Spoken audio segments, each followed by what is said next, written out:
Back in studio with the guys to dissect some of what we saw in this matchup, and largely plotting game plan on both sides. I felt like maybe that played into Atlanta's hand. It might have been sleepy in moments, but really effective in the way they rolled out the run game tonight. Oh, there's no question. I mean, Bijan Robinson, we talked about this in the pregame.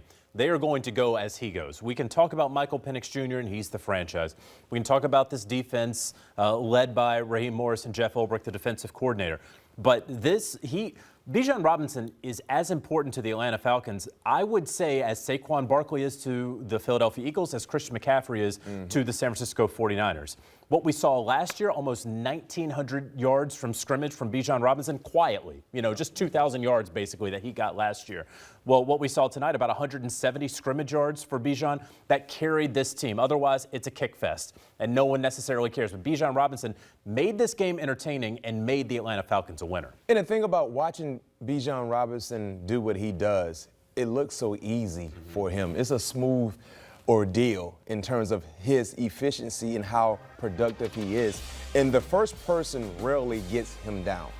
The jump cut that he does is like he's floating through the line of scrimmage. And for him not to be the size of Derrick Henry, the ability to always fall forward is very, very impressive for him. 143 yards. As a team, they ran for over 200 yards, 218 to be exact, averaged over 5 yards per tote, 5.6. That's winning football. In a day where the passing game was a bit anemic, the running game is what led them to be super productive on the offensive end and a much-needed game for them to be able to get into the winning column. Pat, did you see that by design, though? You say the passing game was anemic. You also, you always want more than what we saw from the Atlanta Falcons in this moment, but was that by design? This is how we go on the road and win? It had to be by design because if you heard in the program, they said Atlanta wanted to impose their will. They wanted to be able to run the football and run it well, and that they did, as B-Mac alluded to, rushing for 218 yards as a team. Bijan Robinson having 147 yards. He had 6.5 total.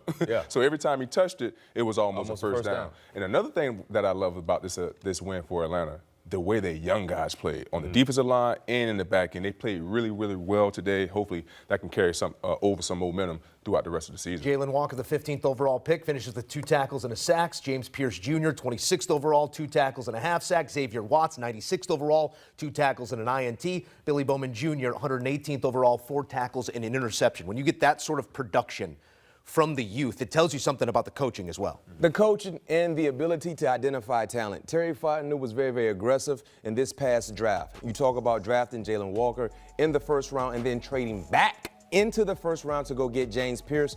And so far in 2 weeks of play, James Pierce has really imposed his will on opposing teams. And when you look at Jalen coming to the party, they really showed up. And this is what you need. And you can't forget about the journeyman Leonard Floyd, the savvy vet. Yeah. He was also productive today. They had 6 total sacks. 6 total sacks. 2 interceptions by the rookie. Minnesota was 4-11 on third down.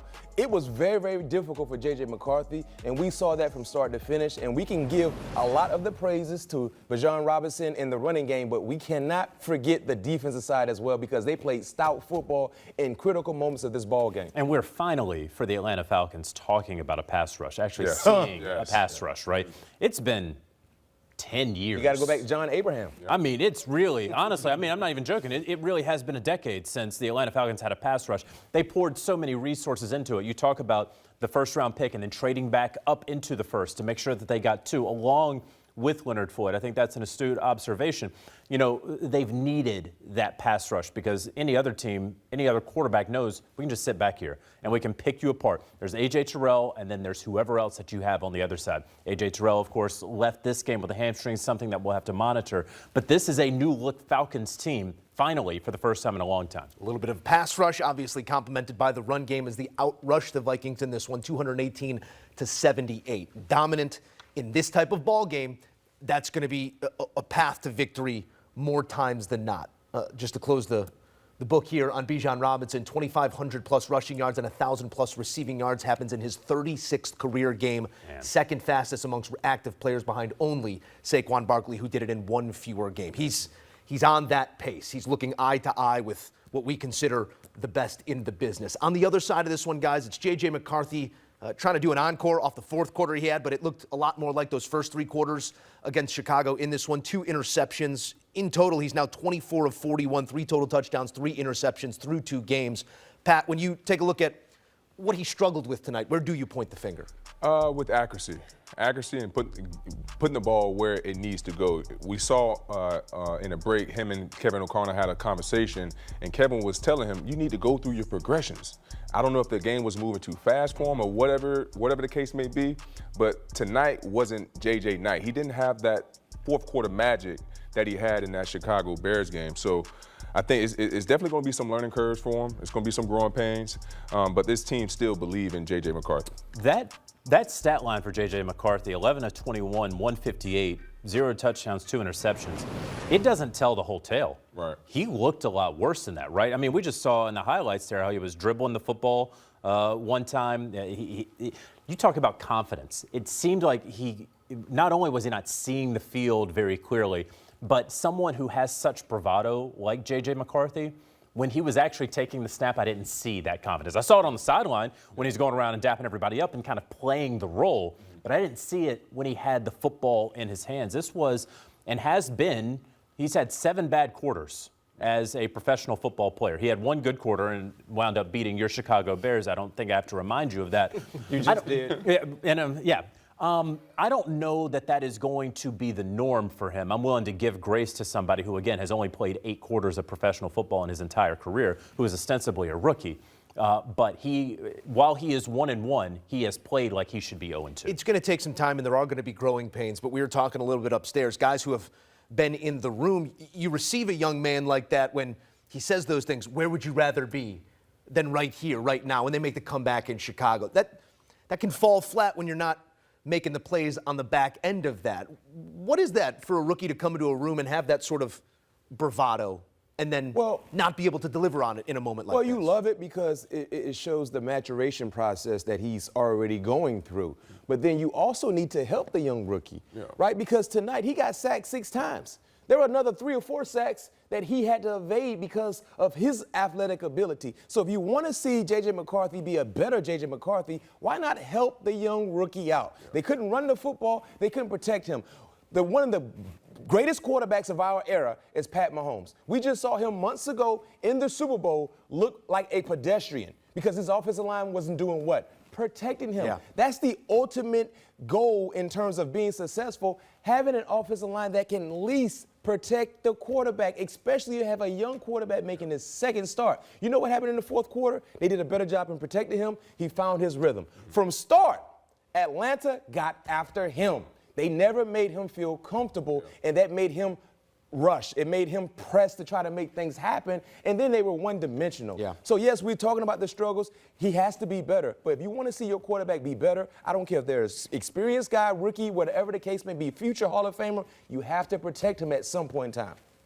100%. I mean, from this game, it just looks like they wasn't ever in sync. As far as with the timing throws, with the plays that was being called, and when they became one-dimensional, it just made it much easier for the Atlanta defensive line to pin their ears back and get after the quarterback. You know, so when the quarterback doesn't have a clean pocket, he can't deliver the ball cleanly. Yeah. Just like C.J. Stroud. Had a heck of a rookie campaign. Came back in year 2. They couldn't block for him. And look. And now he's gunshot. Yeah, and you know also, what I mean? too, we're seeing the value of Christian Darrisaw. And he'll be back. When he isn't there, the entire line is in a flux. And they also had Ryan Kelly. The center. The center who left today's matchup as well. So you're talking about not having your best offensive lineman and then losing one of the best in terms of transparency, the center. He's like the catcher for a pitcher in baseball. Yeah. They go hand in hand. So when you lost him, you were already, fighting from behind in terms of being consistent. And what I know in terms of football, Pat, anytime you have issues on the offensive line, the best way to help the offensive line, utilize tempo. Mm-hmm. Go fast. Yeah. Go fast. Maybe that can change the pace a little bit because now you can kind of get the front catch them off guard a little bit, and they're not ready to go and peel their ears back. We never saw that adjustment from Kevin O'Connor. Well, and because they weren't snapping the ball on time either. Yeah. They were struggling with that as well. It was a lot of, all right, young fella, let's get up to the line and let's run the ball. Also, lastly, Jordan Addison, he will finish his 3-game suspension next week. So they will get some help on the outside because right now it's Justin Jefferson and a TJ Hawkinson that he's not finding. And that's what I was going to say, too. too, he has to find a way to utilize T.J. Hockenson more because he is a mismatch nightmare for linebackers and safeties. All a part of the development. What is it? You learn more from the losses than you do the wins. Well, it's time to start learning because J.J. McCarthy just lost his first football game since 2018 as a starting quarterback, undefeated as a starter with Michigan, undefeated at IMG. 2018 against Marist as a member of NAS. I know those teams. Chicagoland area, JJ. You did it negative. I wanted to spin it positive. The positive was the win in Game 1 against those Bears. The loss here from the Falcons has McCarthy as a starter in the NFL at 1-1, and the road ahead, perhaps a Burrow-less Bengals straight ahead, and then match up with BMAC Steelers. More coming on CBS Sports HQ. Highlights, we found them from the Sunday Nighter. We will bring them your way next.